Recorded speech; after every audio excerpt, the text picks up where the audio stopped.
Boa tarde a todas e a todos. Muito bom ver vocês aqui. Sejam bem-vindos ao Museu Judaico de São Paulo. Essa instituição tão importante e que eu tenho a imensa alegria de poder trabalhar junto. Eu sou Daniel Dweck, curador do Festival Literário, mas queria reforçar que essa curadoria ela foi desenvolvida junto com toda a equipe do Museu Judaico, que o tempo todo esteve junto na interlocução, na reflexão sobre os temas importantes de serem trazidos, na escolha dos autores, num processo bastante construtivo e gostoso também. Muitos são os jeitos de escrever o Brasil. Autores são capazes de nos levar a lugares distantes, onde encontros inesperados acontecem, ou proporcionar um mergulho profundo dentro de nós mesmos.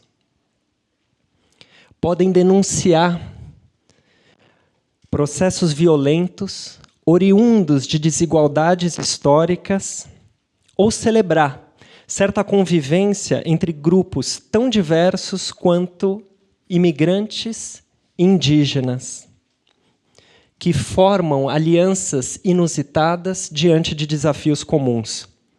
E, a depender da história que se deseja contar, podem dar visibilidade a mazelas sociais determinantes na vida das personagens ou a personagens que são sujeitos das suas próprias histórias e se insurgem contra o olhar indulgente que, por vezes, lhes é lançado. Nessa mesa, a autora mineira Carla Madeira e o autor manauara Ilko Mineve, ambos acostumados a frequentar as listas de livros mais vendidos do país, dialogam sobre como percepções sobre o Brasil inspiram o seu trabalho e as estratégias de escrita para alcançar tantos leitores. Para mediar essa conversa, eu queria chamar a Adriana Ferreira Silva, que é jornalista, escritora, curadora e pesquisadora de relações de gênero interseccionais com foco na cultura e jornalismo. Atuou como correspondente em Paris e editora nas revistas Marie Claire, Vogue, Veja São Paulo e no jornal Folha de São Paulo, além de colunista na Rádio CBN. É curadora da jornada Pagos de Jornalismo, colunista do Nexo Jornal, curadora de literatura na revista Número e colaboradora da revista 451. Por favor, ao palco, Adriana, Carla e Ilko. Olá, boa tarde a todas as pessoas aqui presentes. Agradeço a presença de todos e todas. Agradeço a honra de voltar ao festival, um festival tão querido e, em especial, com essa dupla, que, como o Daniel já contou, se vocês derem um Google agora, nesse momento, vocês vão encontrar A Filha dos Rios, do Ilko Mineve, e Tudo é Rio, de Carla Madeira, na lista dos mais vendidos deste mês, mas não só. Eu acho que há coincidências entre esses dois autores que não ficam só nas águas dos títulos desses dois livros. Ambos já tinham uma carreira consolidada e de sucesso quando decidiram se dedicar à literatura, e também já tinham uma obra praticamente inteira pronta quando os transformaram em dois dos escritora mais vendidos do país. A Carla, ela é movida pela arte, porque ela também é compositora, violonista, artista plástica, fez de tudo um pouco, até lançar o seu primeiro romance, O Tudo é Rio, em 2014. Foi por uma editora independente, num boca a boca e num feeling muito bom dos livreiros, esse livro vendeu tanto que, quando chegou a uma grande editora, ele já era praticamente um fenômeno. Desde então, a Carla lançou A Natureza da Mordida, que também esgotou, e teve uma reedição em 2022, e Véspera, em 2021. Com um talento para transformar dramas locais em universais, faz 2 anos que a Carla é a autora mais vendida do Brasil e está muito próxima de bater 1 milhão de livros vendidos. Por favor, palmas para a Carla.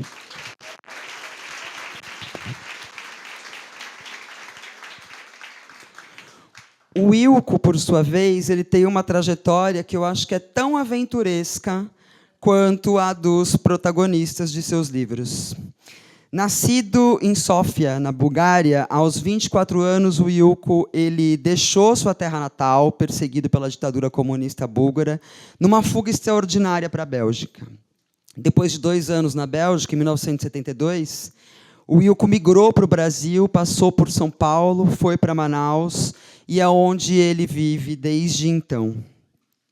Ele atuou como empresário em Manaus, foi cônsul honorário da Holanda no estado do Amazonas e fundou, junto com a sua companheira, Nora Bentimol, que está aqui conosco, o Clube Hebraica de Manaus.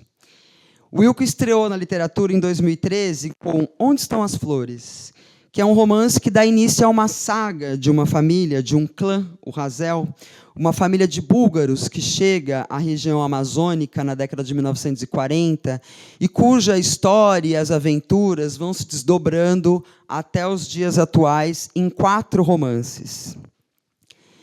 O Wilco, assim que estreou na lista dos mais vendidos, foi puxando assim, um livro foi puxando o outro, e hoje, nas pegadas da Alemoa, que é o seu livro mais famoso, já vendeu mais de 70 mil exemplares. Por favor, palmas para Wilco.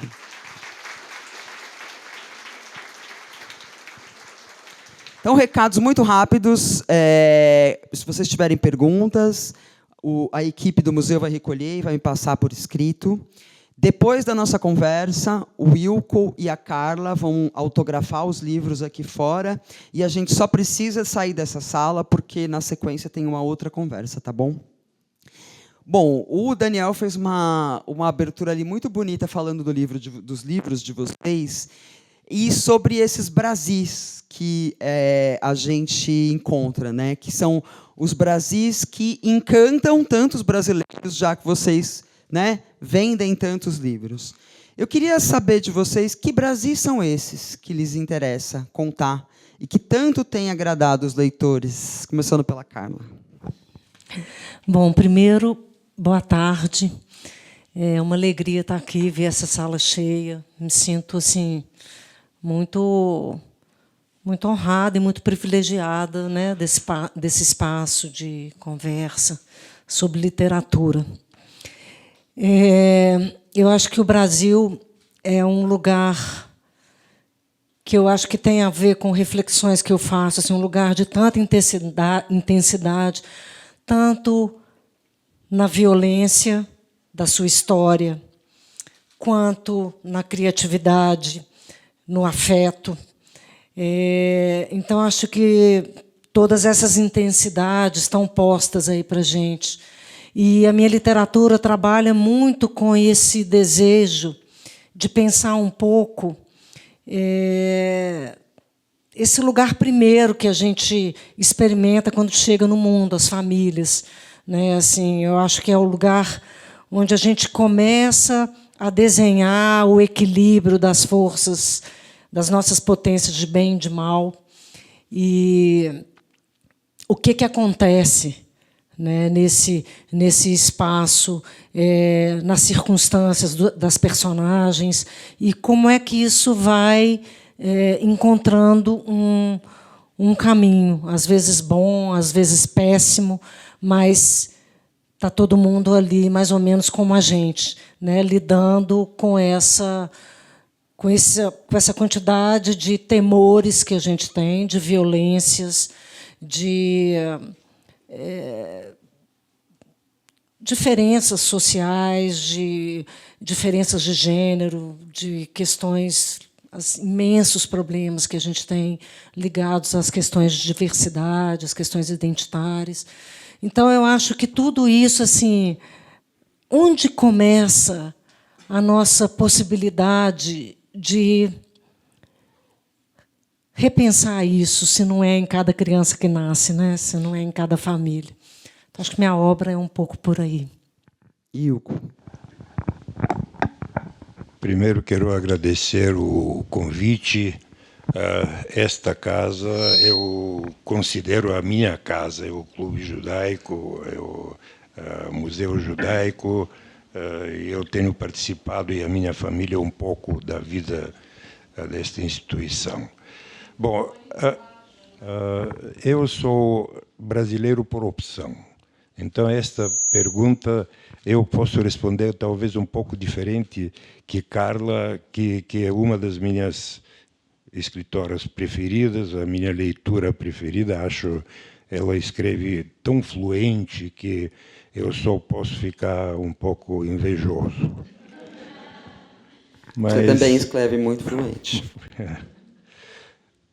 Bom, depois eu conto como eu comecei a escrever, que é uma história também um pouco diferente. Mas como eu adotei Brasil e Brasil me adotou, eu tenho uma visão do mesmo problema, só que um pouco diferente. Eu morei em 3 países, e na Bulgária, de onde teve que sair fugido, me tornei dissidente, etc. Depois fui para a Bélgica, que é um país do primeiro mundo, e depois vim para o Brasil para me apaixonar desde o primeiro dia que cheguei. Só tinha uma coisa que naquela época eu não gostava no Brasil, e graças a Deus foi resolvida. É que em 1972, quando eu cheguei, você olhava na rua e só tinha Fusca. Era o único carro que tinha. Era impressionante. E aquilo me chocou em um primeiro momento. Com mais ou menos 6 meses no Brasil, eu vim para o Brasil porque eu tenho família que já tinha, que saíram da Europa também, refugiados depois da Segunda Guerra Mundial, e durante a guerra, onde meu tio morreu em campo de concentração e tal. Então, nós carregamos este trauma, e para todos nós, o Brasil é um porto seguro, onde nós conseguimos realmente se estabelecer. Eu acho que o Brasil é um país único, e ainda mais eu fui para a Amazônia, e a Amazônia, esta é única mesmo. Então, eu sou um apaixonado, eu não saio de Manaus, a não ser para passar uma semana em São Paulo ou em outro lugar, mas eu não saio de lá. Eu adoro os rios, a vida, e adoro tentar ajudar. É mais fácil você ajudar quando está em um centro que tem menos desenvolvido que São Paulo, Rio de Janeiro, algumas outras cidades. Você está mais próximo dos problemas do que, eventualmente, aqui. Então, eu tento contar a história, basicamente, dos amazônidas, do pessoal que mora ao longo dos rios ali, e conto histórias que os brasileiros não conhecem.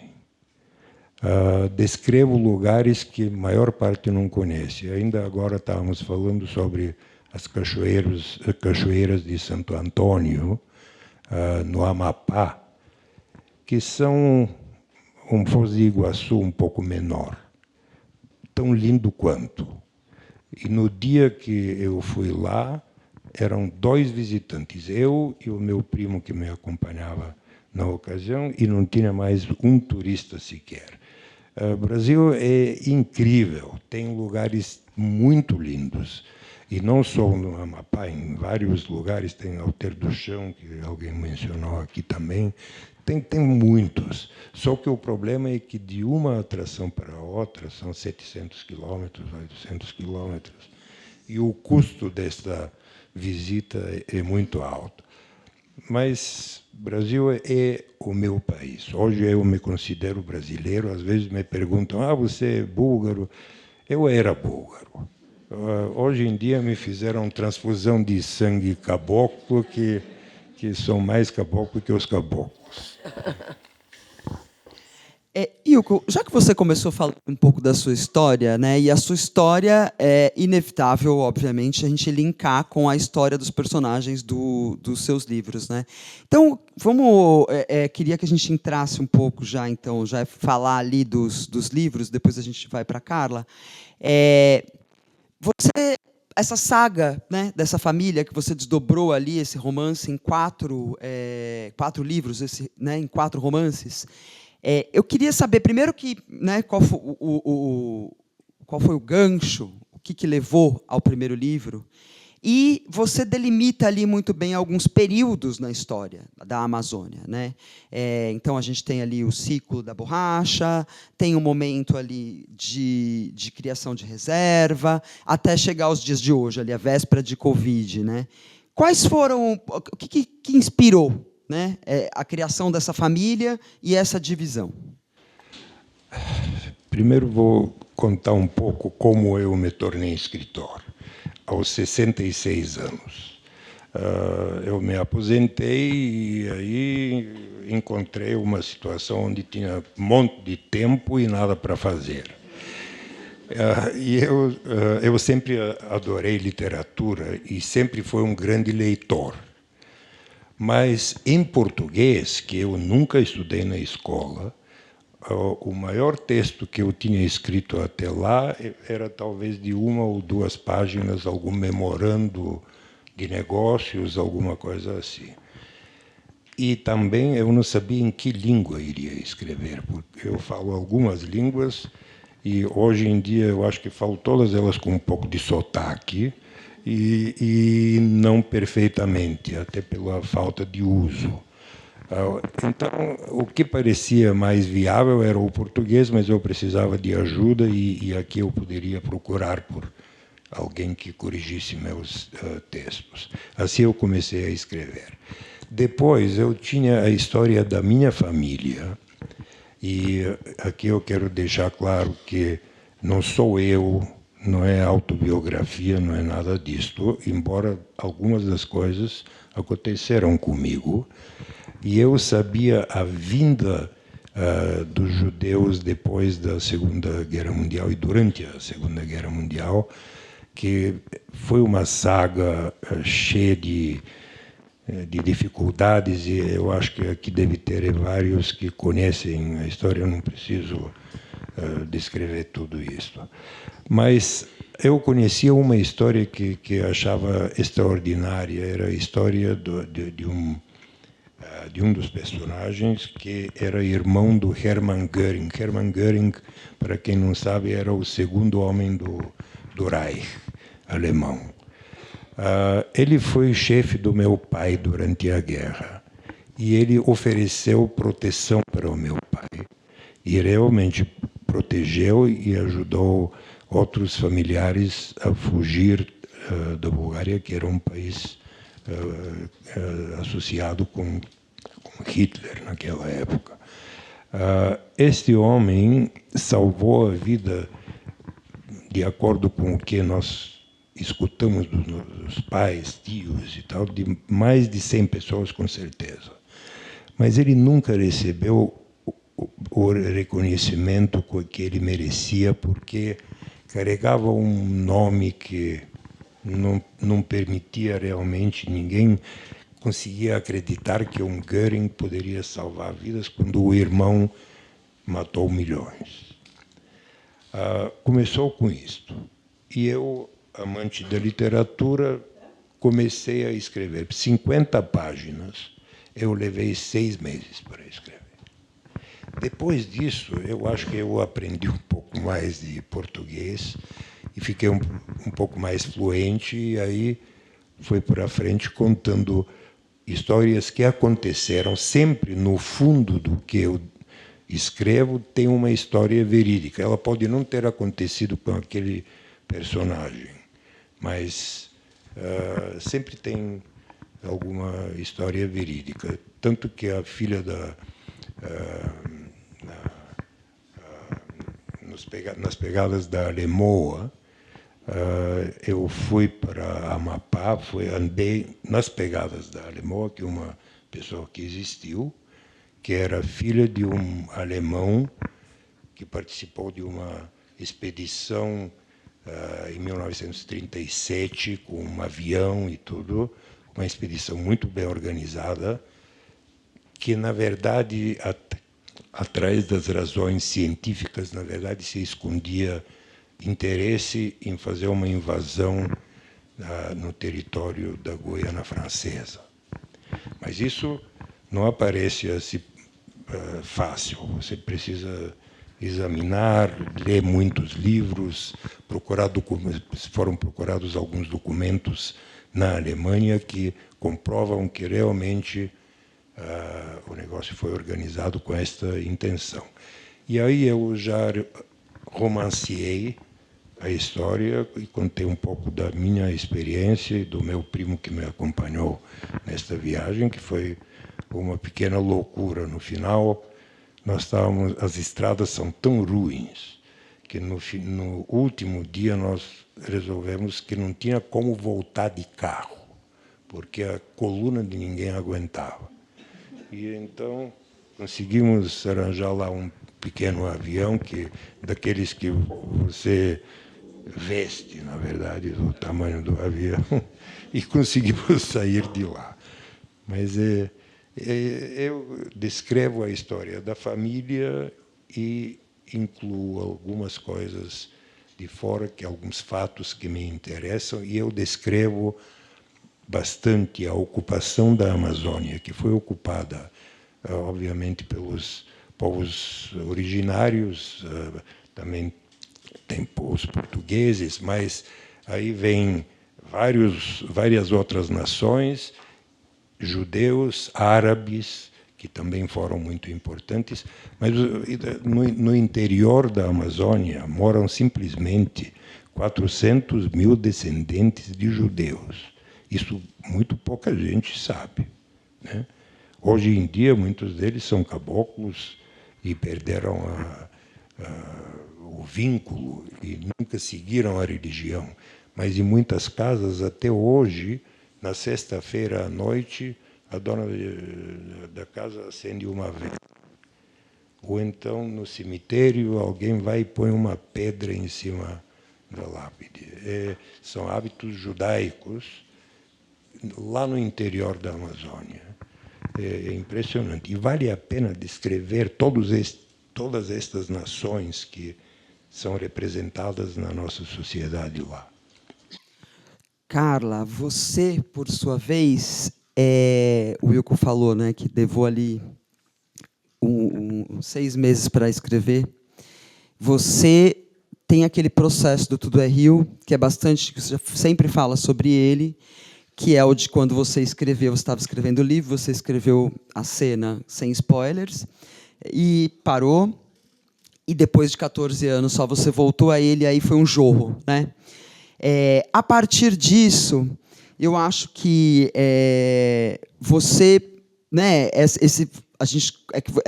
a gente conversou muito sobre isso, né, dos processos que foram se desenvolvendo para os outros livros, e para além de falar dos processos, que eu acho muito interessante, em especial A Natureza da Mordida, que você disse que foi um livro super difícil de escrever, também como você foi tratando algumas temáticas em cada um dos livros, que é o perdão, que é a sexualidade feminina, que é a violência de gênero, mas em cada um deles elas aparecem por um viés completamente diferente até, né?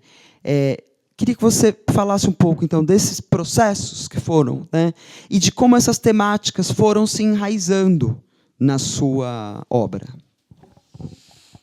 Bom, primeiro queria falar, Ilko, que eu fico muito admirada desse trabalho, né, porque é um trabalho de investigação também, né, um trabalho de levantamento de campo, né, pegar, viajar, ir no lugar, enfrentar uma estrada, ouvir as pessoas, né, é uma coisa que é uma história, é romance, né, como você colocou, mas também é muita informação, é um resgate de conhecimento do Brasil, né? Então eu acho incrível esse trabalho, assim.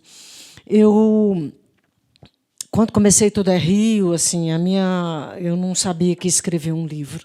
Comecei muito no exercício de linguagem, porque eu estava muito tempo trabalhando e criando só para publicidade, sem ter oportunidade de trabalhar a minha subjetividade. Assim, a publicidade, o publicitário, ele tem que dominar muitas linguagens artísticas, porque é a matéria-prima do trabalho. Então, ele conhece um pouco de cinema, fotografia, faz textos, pinturas, né?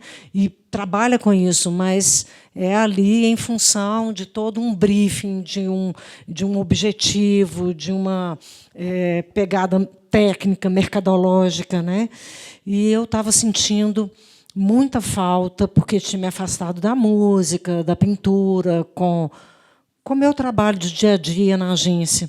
Eu tenho uma agência que tem 37 anos, é uma agência importante em Minas, e eu faço direção de criação dessa agência. Agora estou um pouco mais só na parte estratégica. E então comecei a escrever na hora que chegava em casa, que queria fazer uma coisa gostosa de fazer, prazerosa. A literatura, para mim, sempre esteve ligada a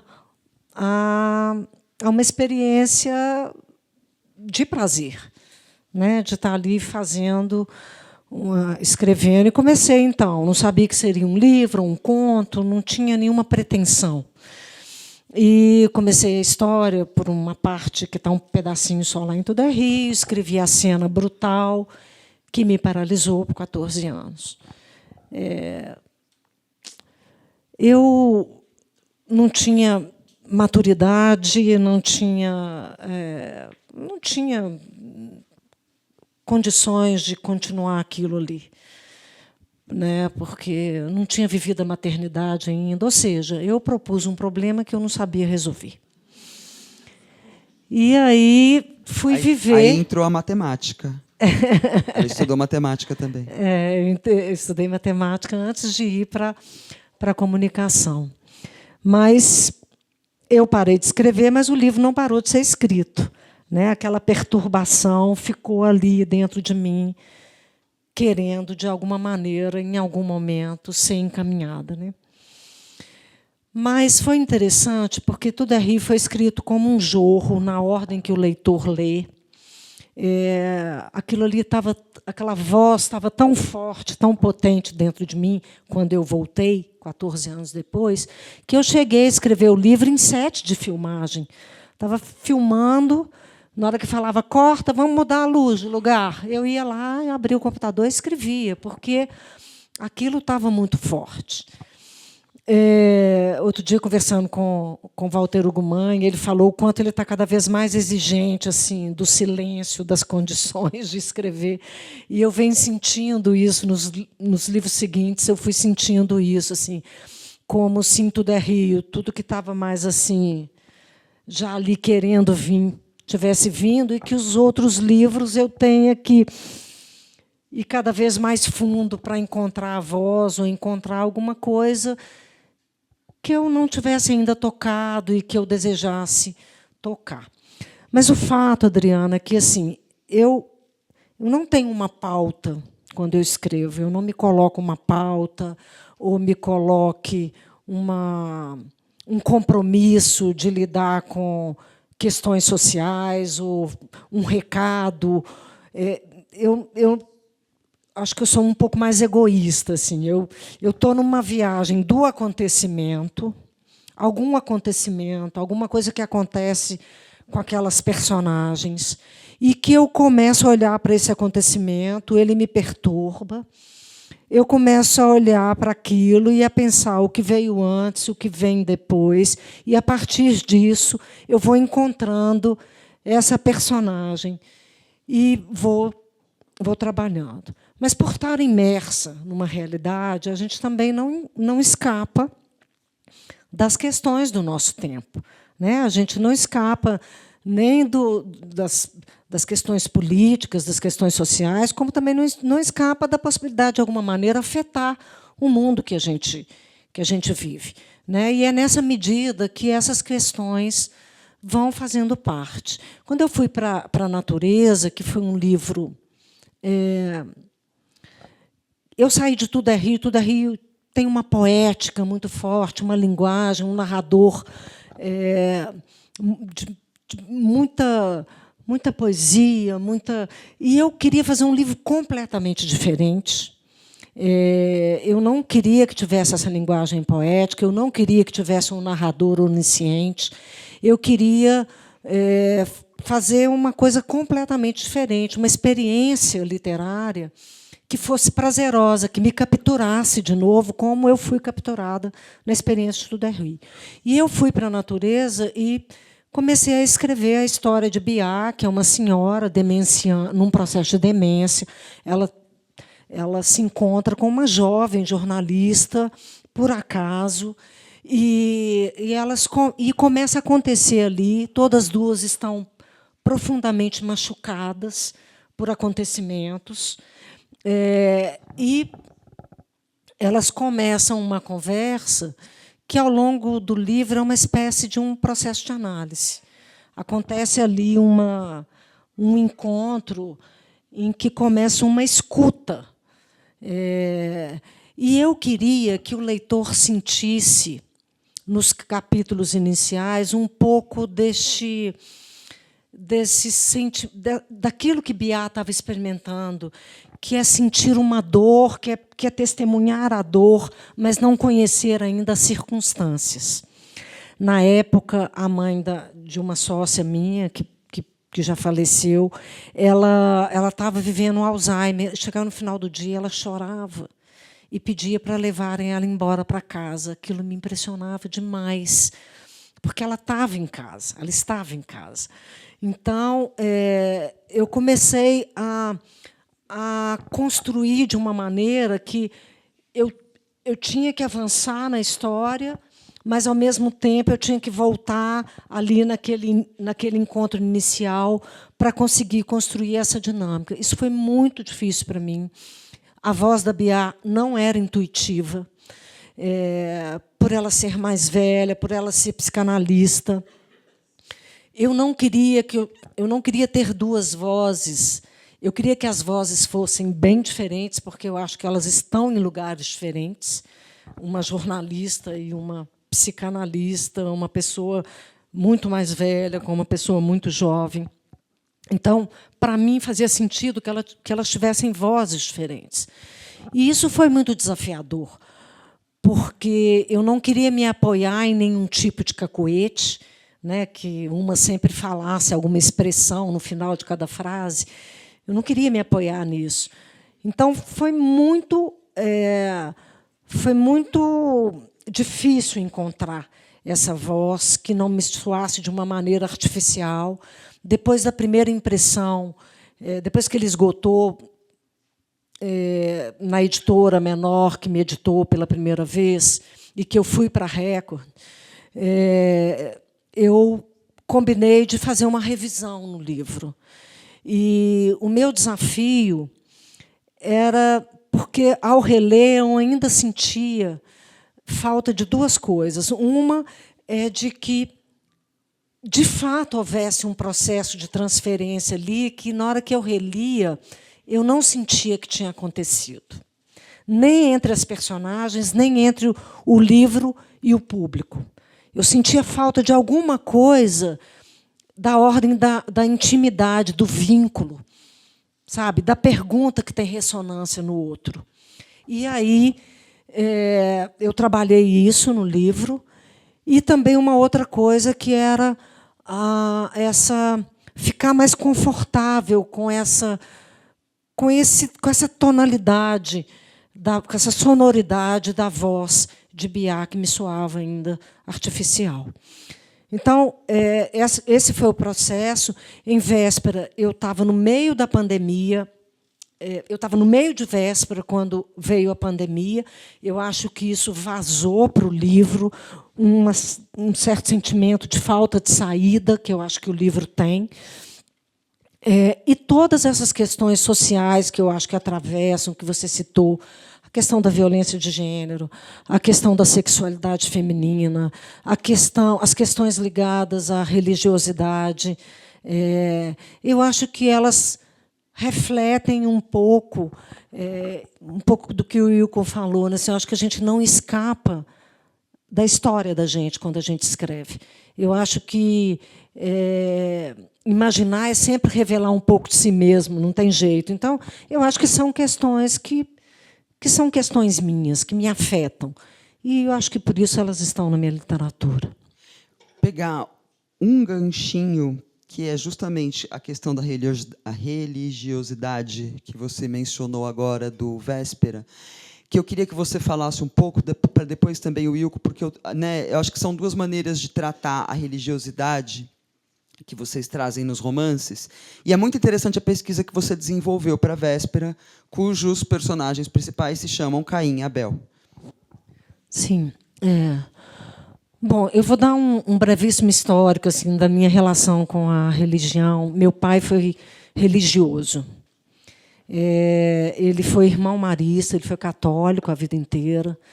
E ele largou a vida religiosa por volta dos 38 anos. Ele era um intelectual, um matemático, um homem com uma formação muito erudita, sabia muito bem música, mas era, sobretudo, um matemático.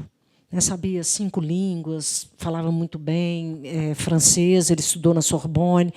Se encontrou com a minha mãe, 22 anos mais nova, que mal tinha completado o ensino fundamental. Uma mulher muito da poesia, assim, da invenção, da imaginação, uma mulher alegre, uma mulher que contava histórias muito bem, com muita imaginação. Então, desse encontro, meu pai, eu sentia que a religião sempre foi alguma coisa difícil para o meu pai. Assim, ele tinha uma fé difícil. Porque, sendo um matemático, como é que você lida com a matemática e com a religião, que é muito dogmática? Que você tem que acreditar, ter humildade para acreditar e pronto. Então, eu sempre senti alguma coisa não dita nesse lugar da fé difícil. Hoje eu me considero uma pessoa que eu não consigo mais ter uma religião. Por uma série de coisas, eu acho que eu vejo nas religiões muito das coisas terríveis que a humanidade, que os homens fizeram uns aos outros, passa para mim pelas questões religiosas. As questões de crença, de intolerância com a crença do outro. E para mim, isso eu não consigo mais ter uma aderência institucionalizada com a religião. Mas eu tenho fé. Então, eu sou uma pessoa que reza. Outro dia eu estava dizendo isso para um grupo de pessoas. Como é que uma mãe vive sem rezar? Não tem jeito. Não rola, não tem jeito. Então, a gente reza mesmo, porque é isso, a gente não sabe o que acontece depois. Quando fui fazer... Tudo é Rio já toca um pouco nessa questão da religiosidade. Tudo é Rio tem a visão do Deus de Duca, a visão do Deus de Aurora, que é um pouco já esse embate entre essa religião cheia de normas e regras, que parece não se lembrar que somos imperfeitos e que, às vezes, não podemos entregar tudo que está sendo pedido. E uma religião que tenta, e uma religião, no caso de Aurora, uma fé ou uma crença, que tenta partir do nosso desamparo, da nossa condição humana, de estar meio à deriva, de não controlar o que vai nos acontecer. Daqui a poucos minutos a gente não controla, a gente não sabe. E quando fui para Caim e Abel, eu sei que eu estava tocando numa questão muito mais... outro dia, falando para um grupo, um senhor, depois da minha fala, se aproximou de mim e falou: olha, você chama de mito, mas não é mito, ele é muito religioso. E ele me disse: não, isso não é mito. Então, com todo respeito aqui a todas as crenças, eu comecei a estudar essa história de Caim e Abel, porque é a primeira matriz, assim, talvez seja a primeira história dessa matriz da civilização que vem se desenhando aí a partir da Bíblia. E me interessou muito essa história, porque desde pequena eu não era conformada com ela. Eu falava: poxa, por que Deus aceitou a oferenda de um e não aceita do outro? Aquilo me incomodava, porque o que era pastor entregou as primícias, entregou lá o sacrifício do cordeiro, mas Caim era agricultor, por que não aceitou a colheita, né? E eu não me contentava com as explicações, e mesmo lendo aquilo, eu não conseguia entender. Depois, ao me aprofundar, eu achei na Bíblia uma coisa que eu achei interessante. Eu procurei em vários lugares, não encontrei alguém que tivesse falado sobre isso. Falei: gente, será que eu achei uma coisa que ninguém viu na Bíblia? Depois de tantos anos, né, fiquei com essa questão. Mas é porque tem lá uma fala que diz: todo aquele que matar ou ferir sem intenção de matar ou ferir, será dado a ele um lugar aonde ir. E foi dado a Caim um lugar aonde ir. Ele tem uma longa descendência, uma descendência que era um valor muito importante lá no Pentateuco, né, nos primeiros 5 livros ali da Bíblia. A gente vê o valor da descendência, o que cada um traz. E Caim foi dado um lugar a ele onde ir. Então, isso eu comecei a perceber essa história, que é a primeira história da rejeição, do abandono, com aquele primeiro acontecimento, que é da personagem Vedina.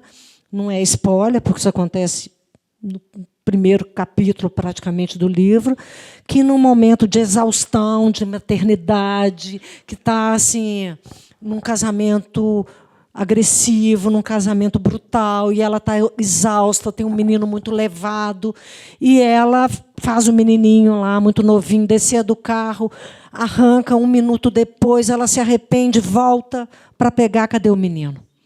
Não está lá mais. Então, eu achei, não sei por que, essas coisas de inconsciente, quando escrevi esse acontecimento, comecei a ser perturbada com a história de Caim e Abel, e, a partir daí, eu comecei a história de Véspera.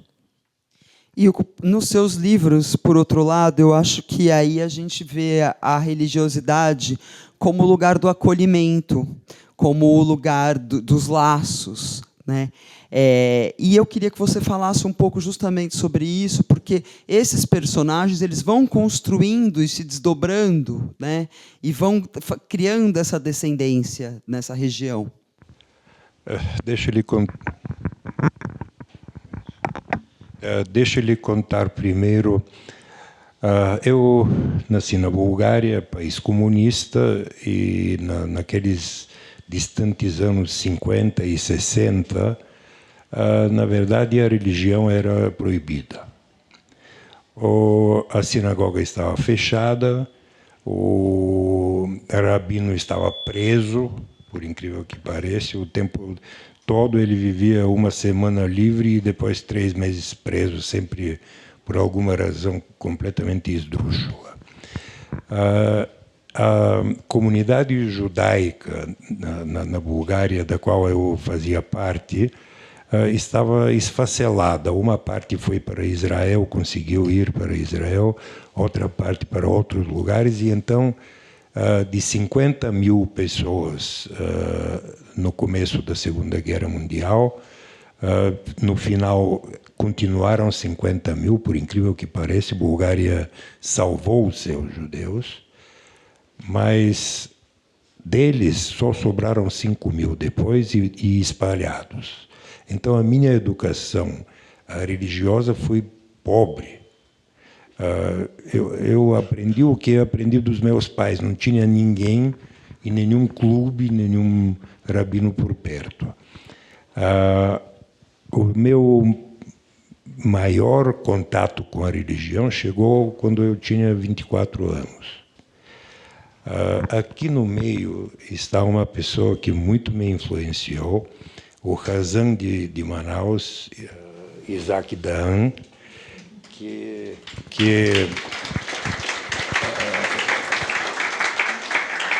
é responsável por muito da educação judaica que as pessoas receberam em Manaus. Agora, eu continuo sendo religioso, sim, mas um rato de sinagoga. Realmente vou nas datas e respeito todas as outras religiões. Acho que, no final, todas elas têm o mesmo teor e a mesma ideia. Uma mais que outra. Dizem que, por exemplo, o islamismo hoje em dia está em conflito com as outras religiões, porque é uma religião jovem. Tem uns 600 anos, é 600 anos mais jovem que o cristianismo. Se a gente voltar atrás, na mesma idade, quando o cristianismo tinha a mesma idade, era a época quando realmente apareceu a Inquisição. Então dá para ver que o tempo faz um pouco parte disto. Mas o que eu queria contar para vocês, e até porque nós estamos num clube judaico, os judeus que vieram principalmente de Marrocos para a Amazônia, eles não foram para Belém ou para Manaus, eles foram para os interiores, onde eles podiam ganhar dinheiro e onde, nas grandes cidades, os portugueses, os ingleses também ocuparam os lugares importantes. Então, os judeus conseguiam trabalhar como regatão. Regatão é um barco que vai a remo e uma pessoa ou duas levam sal, levam armas, levam outros suprimentos importantes. Eles vão para os seringais distantes. Às vezes leva um mês para chegar num lugar assim e trocam por borracha.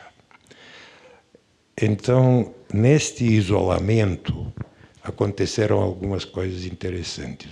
Me contaram a história de uma família judaica que calcularam pela lua, que são as grandes datas, Yom Kippur e tal. E então eles estavam em pleno Yom Kippur quando chegou um outro judeu de Manaus. Eles disseram: mas como assim no Yom Kippur você está andando para lá? Eu disse: que Yom Kippur? Yom Kippur foi 2 semanas atrás.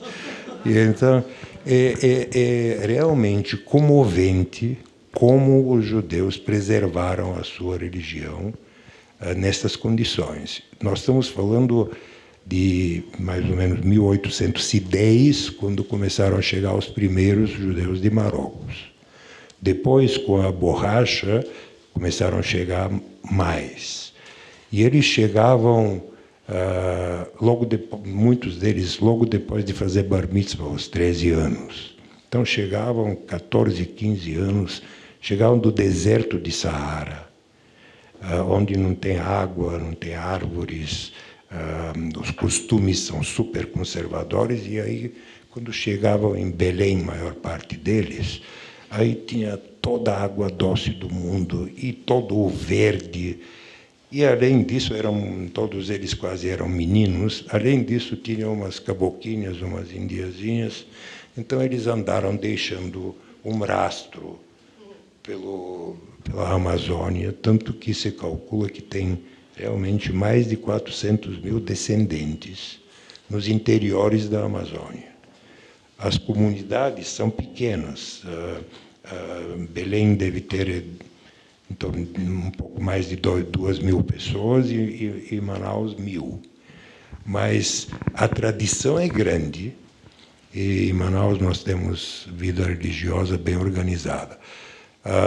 Eu acho que a religião serve muito para preservar a nacionalidade, as tradições. E isso eu faço questão que os meus filhos sigam, porque eu acho que uma história de 5.000 anos você não pode jogar fora.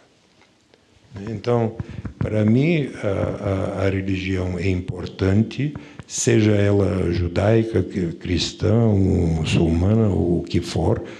Para todo mundo, ela serve como um guia, serve como um apoio. Não são só as mães que rezam, precisam rezar. Os pais também rezam. Os pais também. Então, é isso. O que as mães gostam muito, tá? Que os pais também rezem.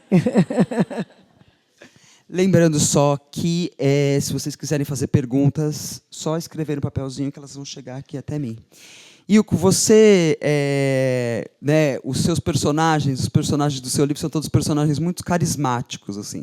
E o bacana é que você vai acompanhando, né, como são 4 romances, você fica curioso ali. E autores têm... eu adoro ouvir os autores falar sobre os relacionamentos que têm com personagens. Então, tem autores que ficam vendo os personagens depois disso, tem autores que ouvem os personagens falar, tem autores que o personagem decide qual é o caminho que o livro vai tomar. Como é que é o seu relacionamento com os seus personagens? Vou lhe contar um caso concreto, e aí aparecem todas as respostas. Eu comecei a escrever o meu segundo livro, A Filha dos Rios, só que era outra ideia de história, e eu tinha... o protagonista principal era homem e tal. Só que escrevendo, eu fui me apaixonando pela personagem de uma moça. E realmente é assim, você mudou tudo. Toda a história mudou, e no final, quando eu terminei, dei uma olhada, eu disse, bom, isso tem que ser A Filha dos Rios. Assim que eu começo com uma ideia o que eu quero escrever, mas no meio do caminho vão aparecer as coisas que talvez você escreve melhor, porque você escreve com sentimento. E você escreve tudo com sentimento, mas o sentimento pode ser mais intenso ou menos intenso.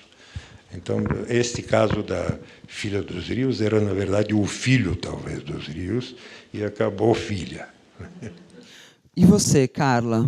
Já teve personagem que você assassinou no meio do caminho porque não fazia mais sentido? Já teve personagem que mudou totalmente o rumo da história? Tem uma pessoa que estava lendo A Natureza Mordida, mandou um áudio para mim assim, de madrugada.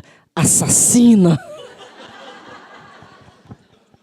Furiosa comigo. Pois é, eu acho que eu tinha uma ideia, assim, eu falava, esse negócio de que o personagem é que manda... Eu achava isso uma conversa assim, de escritor, né? Achava uma conversa meio fiada, isso. E aí estava escrevendo Tudo é Rio, e tinha uma coisa em Tudo é Rio que, bom, nunca uma autora assim muito organizada de composição, de desenhar, esse capítulo vai ser isso, vai ser aquilo, vou no fluxo. E aí eu estava escrevendo e tinha um desejo que me atravessava o tempo inteiro, que era de não ser maniqueísta. Que não fosse assim, essa personagem é toda perfeita, ela é boa, ela é o bem, essa aqui é a má. Eu queria que isso fosse... que tivesse as camadas, que a personagem fosse capaz de coisas boas e coisas ruins, que isso tivesse ali dando que fosse humano ali, como nós somos, né? A gente está longe de ser uma coisa só, né? Mas eu tinha um problema com Dalva. Eu sabia que eu estava com esse problema. Quem leu Tudo é Rio, só para eu saber o tamanho do spoiler aqui. Não, assim, não vou falar muito, não vou contar muito, mas eu tinha um problema com Dalva, porque durante toda a escrita do livro, quem estava com, sabe, aquela pessoa, era o Venâncio. Então, a Dalva virava apenas vítima. E eu não queria que ela fosse... Isso me incomodava. Eu queria que ela também tomasse, em algum momento, as rédeas da situação e que ela também fosse capaz de uma coisa questionável. Mas eu não tinha pensado nisso. Durante toda a escrita, eu tive aquela intenção daquela solução que eu estava perseguindo. E um dia eu estava sentada, assim, eu me lembro de onde eu estava. Eu levei um susto. Porque essa solução veio assim. Nessa hora, eu tive essa sensação de alguma coisa que na história que era maior do que... Né? Eu acho que na matemática, na criatividade, isso está muito claro. Né? Você tem um problema, ele está ali, você vai, estuda, testa caminhos. Quando você se afasta do problema, né? É como se o inconsciente trabalhasse, é como se alguma coisa potente te ajudasse a chegar, a voltar ao problema com um insight, com uma solução. E eu tive exatamente essa sensação. Então, eu acho que tem hora que as personagens realmente tomam o poder. Falando sobre o maniqueísmo, a gente vive num momento em que... vou pegar um exemplo acho que vale para os dois, na verdade. A Carla foi muito em rodas feministas, assim, mas essa Dalva, por que ela não, né, essa personagem, por que ela não foi na delegacia, por que ela, né? Eu acho que tem uma... Só falar uma coisa? Lógico. Uma vez me perguntaram isso, numa roda, era uma advogada, é uma brincadeira, tá, gente? Perguntaram assim, por que Dalva não foi numa delegacia? Eu falei, porque eu queria fazer um romance, não um BO. Pois bem.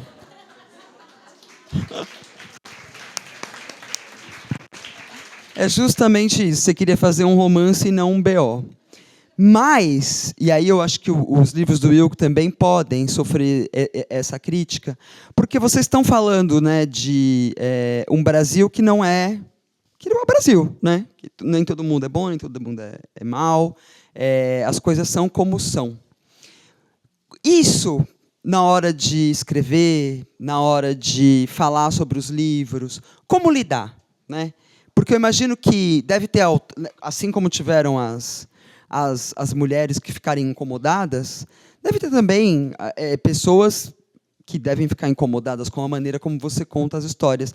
Eu queria... E aí a Carla fala muito bacana sobre isso, assim, que é isso, né? Fazer um romance, não um BO, né? Mas como lidar com isso, sendo escritor contemporâneo? Bom, eu já mencionei que eu sempre fui um grande leitor. E então, uma época, era especializado, inclusive, em literatura tanto russa quanto alemã, mas adoro a francesa também. Quando você lê os grandes humanistas, você aprende que é exatamente isso, que o personagem não pode ser perfeito. Né? Não pode ser nem o diabo e nem o anjo. Né?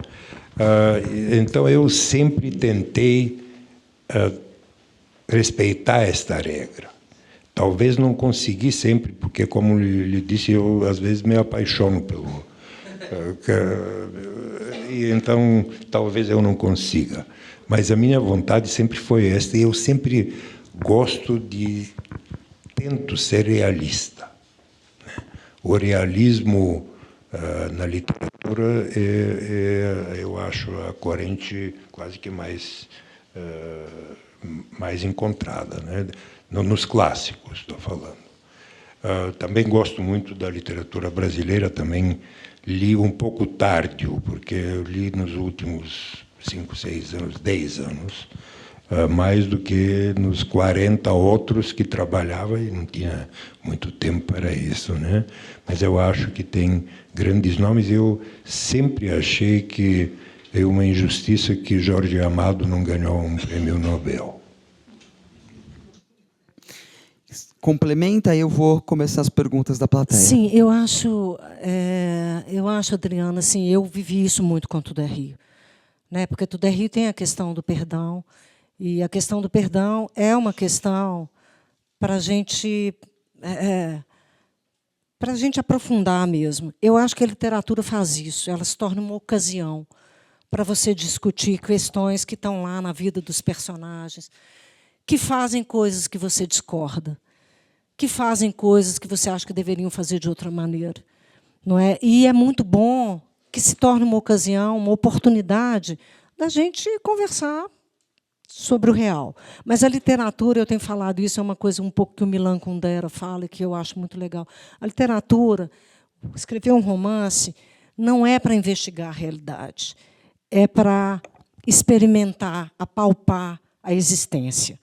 É para a gente pensar no que somos capazes, enquanto condição humana, enquanto seres humanos. Somos capazes do bem, do mal, e a literatura olha para esse lugar, experimenta, exercita isso. Todas as vezes que a gente vê na literatura alguma coisa que a gente fala, nossa, isso é péssimo, esse comportamento é horrível, isso não pode acontecer na vida real. É uma bela oportunidade para a gente cuidar do real.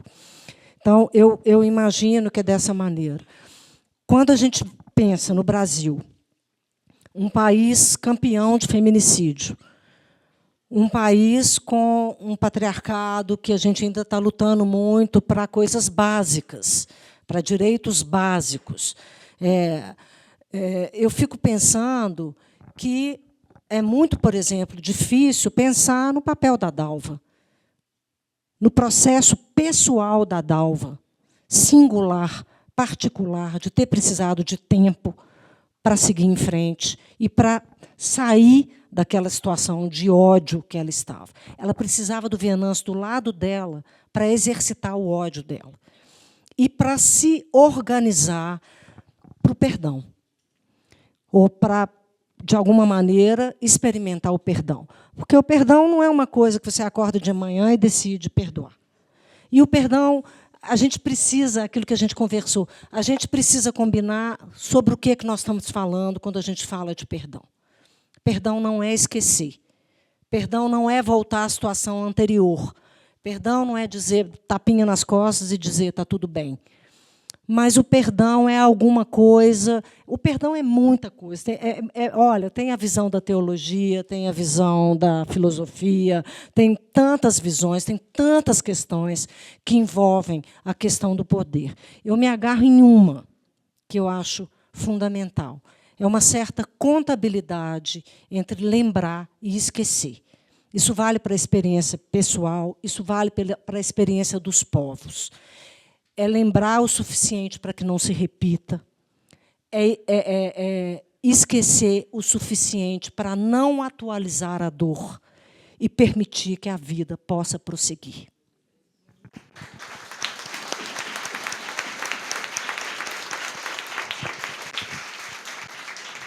Vou começar pela pergunta da Silvia Helena, que é uma pergunta para ambos, que é o seguinte: hoje, com a realidade brasileira atual, como vocês veem o Brasil?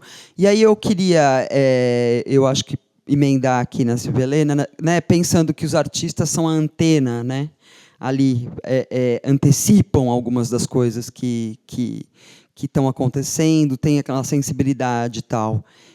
E vocês estão escrevendo, né, agora a Carla, o quarto romance, e o Wilco também está escrevendo contos, né, se eu não estou enganada. Como é que é ser essa antena e como é que ver o Brasil atual está transparecendo na obra de vocês? Eu posso contar um pouco, porque eu sou brasileiro naturalizado, cheguei aqui já adulto, e tenho que dizer uma coisa: a gente sempre fala que teve décadas perdidas, muitos anos perdidos. O Brasil é muito melhor hoje do que era 50 anos atrás. Agora, tem os seus problemas, e são muitos problemas, mas o país tem avançado muito. Eu vejo Quando eu cheguei, me lembro que me chamou a atenção no começo que as pessoas que trabalhavam comigo eram muito ruins de matemática. Hoje não são tão ruins. Hoje você, de vez em quando, até se surpreende com alguns que aprenderam muito. Agora, eu me lembro que tem um escritor e professor de filosofia que chamava de Francis Fukuyama. Ele escreveu quase um pouco menos de 30 anos atrás um livro que se chama Fim da História e o Último Homem. Eu, quando olhei aquele negócio, eu achei super errado, mas eu sei que ele se tornou muito famoso. E por quê? Ele tinha olhado a história e viu certos países se destacarem, outros a União Soviética se acabou e tal, e ele achou que aquilo era o fim da história, ou então o Brasil seria um país do terceiro mundo. Eu acho que não é o nosso destino. Eu acho que nós precisamos melhorar muito, temos melhorado muito, mas é um longo caminho e tem que se lembrar que 40, 50 anos atrás nós tínhamos o desenvolvimento humano da Coreia do Sul. Hoje, a Coreia do Sul está ingressando no primeiro mundo e nós ainda estamos batalhando. E isso é a única coisa que explica é a educação. Isso nós precisamos aprender, nós precisamos tratar dos nossos problemas com racionalidade. E até hoje mencionei para alguém que, alguns anos atrás, eu encontrei um ex-presidente da Costa Rica e perguntei a ele como é possível Costa Rica, um paísinho pequeno, cercado de países pobres, de ser um país relativamente próspero e sem todos os problemas que os vizinhos têm. E ele me disse, olha, eu tenho algumas razões. Uma é educação, mas tem uma outra, que na nossa sociedade, aí ele incluía Brasil, México e os outros países da América do Sul, ele disse, olha, nós não inventamos nada. Nós somos um país pequeno, nós temos problema de previdência. Manda alguns especialistas para ver os 3 países que têm previdência que funciona e ver o que eles fazem. E depois adapta a nossa realidade. Eu acho que aqui no Brasil nós gostamos de improvisar, nós gostamos de achar soluções que nunca foram testadas. E normalmente isso não funciona, mas é um país muito melhor que 50 anos atrás. E você, Carla? Olha, eu acho que eu não tenho dúvida que a gente avançou em muitos lugares, não só no Brasil, mas no mundo, né? Eu vejo, assim, para pegar um exemplo, uma ampliação de consciência muito maior. A gente está vivendo uma ampliação de consciência, não tem dúvida nenhuma. A gente naturalizava questões hoje que são impensáveis. Outro dia me pediram para separar algumas campanhas publicitárias da história da minha agência. Tem campanhas de 25, 30 anos atrás que é inacreditável que fosse feito. Porque a gente não nomeava as coisas. A gente achava que a gente podia naturalizar tudo, brincar com tudo, e não dar nome para determinadas coisas que hoje são intoleráveis. Então, eu não tenho dúvida que a gente melhorou sobre muitos aspectos.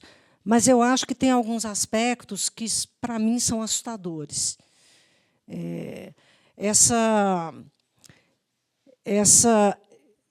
Esse borrar verdade e mentira que a gente está vivendo hoje,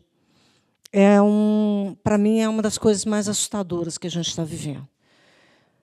A gente tem um problema seríssimo de educação, ou seja, um país com pessoas onde essas fronteiras são a fronteira entre a verdade e o que não é verdade, o absurdo, já são difíceis de perceber, porque a gente tem uma educação que não dá conta disso. Pessoas com um nível de alfabetização funcional, para ler o número de um ônibus, para ler que o banheiro é de homem ou de mulher, mas não para ler. E eu acho que, ao borrar essas fronteiras aí, a gente não sabe exatamente para onde isso vai nos levar. Isso me assusta muito. Me assusta muito estar aqui em São Paulo, num restaurante, a 3, 4 quarteirões do lugar onde estou, e me recomendarem a não ir caminhando a pé. Isso, para mim, é inadmissível. É assustador. A gente está vivendo isso em todo lugar. Fui em João Pessoa, não é São Paulo. Fui em João Pessoa, queria ir a 5 quarteirões, sei lá, ver o mar de noite. A pessoa, na casa onde eu estava, falou, não dá para ir a pé. Então, eu acho que isso é assim, e eu concordo que é via educação, mas a gente sabe que, infelizmente, a gente tem governos, a classe política ainda muito distantes de um desejo verdadeiro de transformar o Brasil através da educação.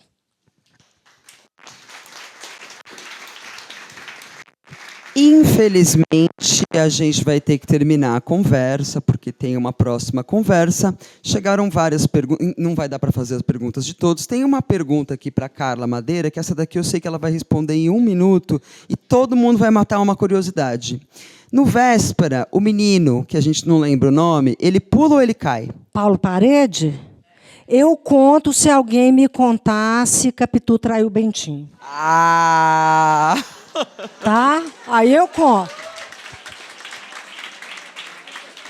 Gente, muito obrigada, Carla, muito obrigada, Ilko, obrigada a todas as pessoas, a Vânia Mantovan e a Vanessa da Silva, que fizeram a tradução de Libras.